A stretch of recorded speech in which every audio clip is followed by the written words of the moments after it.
Hello, my name is Sam from Gamecache. Today, I will be showing you how to install and use the ULX add-on for Garry's Mod. You'll need to have a Garry's Mod server. I will put a link in the description for one of my previous tutorials, which will show you how to set up a server. So firstly, you need to go to Google and type in ULX admin mod.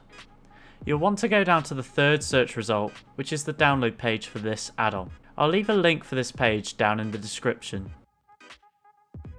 You'll now want to go down to the latest downloadable release version and click on the link for the installer with the ULib executable.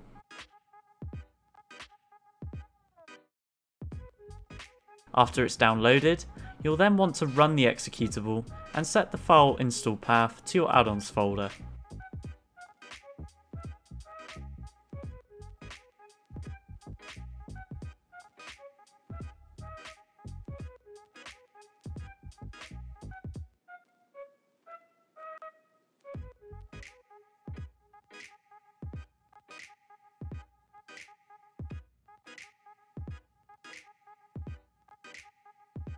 After you've done this, make sure that you've fully restarted your server.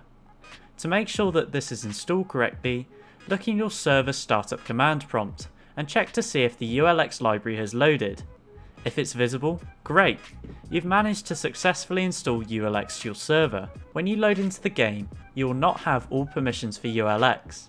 In order to configure certain aspects of this add-on, as well as execute commands, you'll need to give yourself permission in the server console. Click in the blank space below all text in the console and type in the following command: ULX space add user space speech mark your in-game name end speech mark space super admin. If you have successfully carried out this command, it should show that console has added you to super admin. Now let's have a look at ULX in game and go through how to execute basic commands as well as manage groups. In order to bring up the ULX menu, type in the chat box !menu. A command box will appear listing the different aspects of ULX. Starting off with the commands section, listed on the left hand side are all of the commands that you can perform.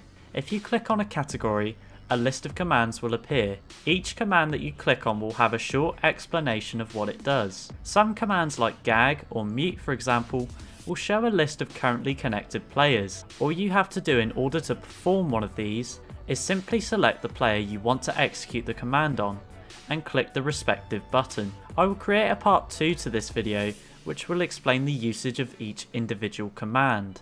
Next, let's take a look at groups. The next tab along from commands. You'll want to click the select a group drop down and click on manage groups.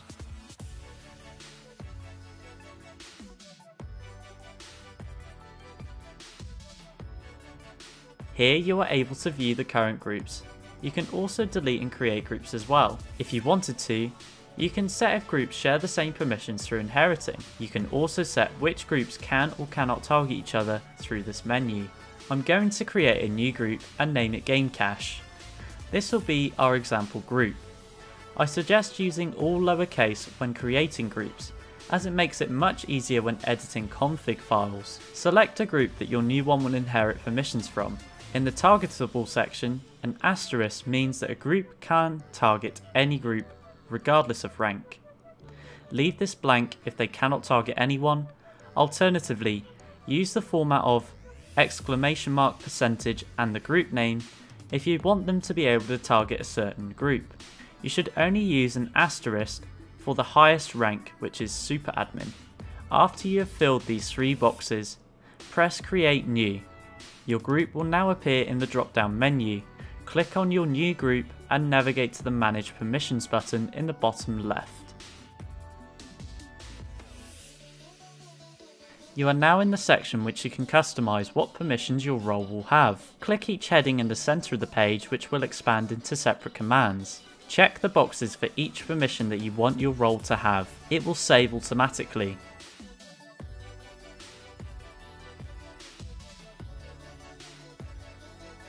If you want to add someone to your new group, click the add button.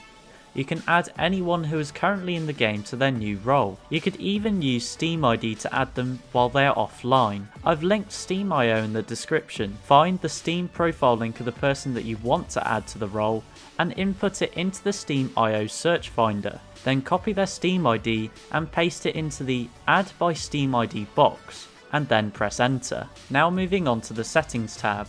Within this there are 3 categories. We will start with Sandbox. Here you can change server max values and other useful stuff like toggling God mode and noclip.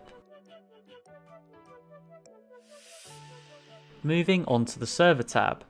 This section is relatively self-explanatory. In the middle there are a list of server setting modules. Click on each one to view them.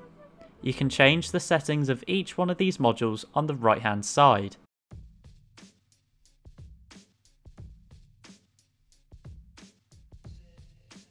And finally, the last thing that I will cover in this video is the bans section. In the blank space there will be a list of current bans. You are able to right click on each individual ban. You can amend or remove each one to your liking. In the bottom left you have the option to ban and freeze ban. The difference is that one freezes the player in place while you ban them, while the other one doesn't. Enter the details required to ban them and set a period of time. You can always get player Steam IDs from the tab menu, or you can alternatively use the Steam ID checker, which is linked in the description. Nice job! You're now able to master the basics of ULX admin tools. Hopefully this video helped, and if it did, please give it a thumbs up and comment down below what you would like to see more of. A part 2 of this ULX series will be coming out shortly, which will explain the usage of each individual command. Until then guys, have a nice one.